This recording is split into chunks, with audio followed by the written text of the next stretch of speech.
Welcome back, everyone, to the Bears Struggle Plays YouTube channel. Today is Tuesday, November 12th, and I'm back breaking down some NBA plays for Tuesday night. Very excited for these matches because we get to see Joel Embiid play for the first time this season. Knicks going up against the 76ers at the first play. Hornets going up against the Magic at the second play. 4 total plays, 2 player props, 2 game picks before that. Let's take a look at the plays we had for Monday night. We have the Cavs, -8. Last time I checked, they were up by 7 in the second quarter going up against the Bulls. Jalen Green, over 21.5 points, has 13 in the second quarter right now going up against the Wizards. And then, I took Paul George of the Clippers to go over his total points going up against the Thunder. You see this? That's a hand up. That's a hand up on my part. I watched the 76ers, or at least I watched the game recap or the play-by-play on my phone of the 76ers going up against the Hornets, so I should have known that Paul George was not going to play tonight. But I saw the Clippers logo, and I immediately thought Paul George, and I immediately thought, oh, he played for the Thunder. I'll just take Paul George here. A little bit of a revenge spot, played in his last played for the Thunder before in his career. He's going to be motivated, and I put the team 76ers, so I knew 76ers. I knew Paul George on the 76ers. Still didn't register in my brain. So, yeah. I messed up. You got to be able to laugh at yourself doing this, or you're not going to make it very far. So, yeah, little blunder. Paul George plays for the 76ers. So, yeah, we're 0-0 right now. Jalen Green's looking pretty good against the Wizards. We've got the Cavs. I'm not too worried about it. The Bulls will choke in the fourth quarter most likely. So, also, Wi-Fi's working again. I successfully moved. So you get my ugly face now.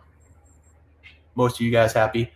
Probably I had no video in the last couple weeks, but you get to look at my face now, so you're welcome. Here we go. Looking at the plays for Tuesday night. Knicks going up against the 76ers. The 76ers, they lose one superstar, they gain another. Joel Embiid is back. He's not going to be on the bench. He's going to be on the floor. Not the bench, the floor. I know I've given Joel Embiid a hard time over the last couple weeks. He hasn't played yet this season. He deserved to be picked on a little bit. There was no injury report for Joel Embiid. I looked it up multiple times. It just said management on his knees. So they're saying his knees are so bad that he can't play in the NBA for the first 3 weeks. He had multiple severe injuries. Not going to dock those, but it's management of his knees. So I don't know. I'm glad that he's back. He's one of the best players in the NBA. I'm glad he's back on the floor. I don't think it's going to matter. The 76ers have 2 wins. This is potentially a game that they can win. I'm not going to take them. I'm taking the Knicks here on the money line as a play.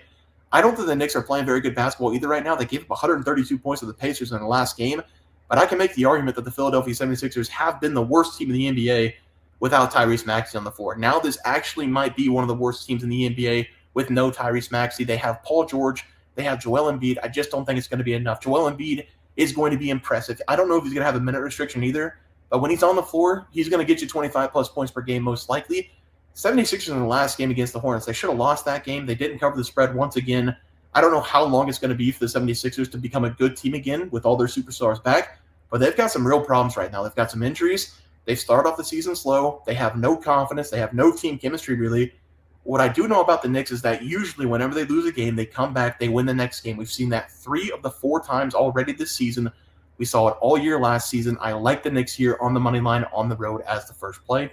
For the next play, we are going to be looking at the Hornets going up against the Orlando Magic. I'm taking the Hornets with the points +6. I don't think you need the points. I think they win this game outright. I've gone with the Hornets a couple times this season. They really haven't let me down yet. And this is another spot that I think they can win this game outright. The Magic are favored by 6 points. The Magic over the last couple of games, they played the Pelicans and the Wizards. I want everybody to understand the Pelicans have 6 players on the injured list that are usually starters or the 6th man off the bench. They played 20-plus minutes per game last year. The only player out there right now worth anything, really, for the Pelicans is Brandon Ingram. I think they might play Antonio Reeves tonight. I think Antonio Reeves is great, but he's a rookie. No CJ, no Hawkins, no Zion, no Murphy, no Dejounte Murray out there. This team's full of injuries. They don't have anybody who is consistent enough to score points. The Magic were able to beat them down. Cool. They beat a bad Pelicans team. Then they play the Wizards. Everybody knows what the Wizards are. So I'm not sure where these 6 points are coming from against the Hornets team who's been frisky. They've been very competitive this season. They were competitive against the Celtics. They were competitive against the 76ers, even though I think the 76ers aren't a very good team. But this has been a competitive team. They're scoring points. They're playing defense. They've got a couple young stars. They're going to take over this league in a couple years. This is an NBA Cup game as well, so this one means a little bit more. I'm going to take the points. This seems easy. +6 for the Hornets. Potentially win this game outright as the final play. Let's go over to the player props for tomorrow. Familiar face here, LaMelo Ball. Over 25.5 points going up against the Magic. I don't know if anybody was able to watch that 76ers game. I wasn't watching. I was watching the Sunday Night Football game. By the way, Lions comeback. Awesome. Awesome for the Lions. I love everything about the Lions, so shout out Lions. But LaMelo Ball couldn't miss in that game. He had a game-tying shot in the corner on a fadeaway three. Announcer all-time call. God, what did he say? Also, I need to figure out the name of that announcer for the Charlotte Hornets. Something about thief. Cat burglar or something? I don't know. I got to look it up. Anyway, had 38 points in that game against the 76ers. He shot 30 times in the game. This is where you need to take LaMelo Ball. Again, you can take him on shot volume alone. Over the last 6 games on LaMelo Ball, he's taken 23-plus shots in 5 of those 6 games. LaMelo Ball has taken 20-plus shots in every game but 1 this season. He's been able to score 25-plus points in every game but 2 this season. I thought maybe last game he would stop taking so many threes, but nope, didn't happen. He took another 18 shots from deep going up against the 76ers. This time, he made 6 of them. At some point, the 3-point shots are going to be even better. He did shoot 33% in the last game, but overall in his career, he shot way better than 33%. I think he's going to go off in this game as well. I'm going to take his over 26.5 points for right now. Might be a little bit more tomorrow as it drops in the morning. But let's go over to the next play. We're going to be looking at the Golden State Warriors going up against the Dallas Mavericks. This is the return of Klay Thompson going back home to face off against the Golden State Warriors. And I think the Splash Bros might put on a little bit of a show, but this time they're going to be playing on different teams. You know that Klay Thompson's going to come in here, score as many points as possible, shoot the ball as many times as you want. I think the Mavericks are going to let him do that. He deserves that. Steph Curry had a little bit of an injury at the end of October. He missed 3 games. Ever since he's been back in the court, a machine, scoring 24-plus points in 3 of the last 4 games. He's going to be a lot more aggressive shooting in this game, I think, going up against Klay. In the last game against OKC, one of the best defensive teams in the NBA, Steph Curry made 7 3-point shots. He shot 13 in the game. I think it's going to be a game that we can just sit back, watch Klay Thompson and Steph Curry go for 10-plus. If we're really lucky, 15-plus threes combined. There's going to be a moment in this game where Klay Thompson, Steph Curry, they just trade off 3-point, 3-point, 3-point, 3-point. That's what I want. I'm going to get 2 or 3 minutes of Steph Curry and Klay Thompson just trading off 3-point shots. Going to be a great moment. Give me Steph Curry here over his total points as the final play of the night. Let's go over to the recap graphic. We're going to be taking the Knicks money line, the Hornets +6.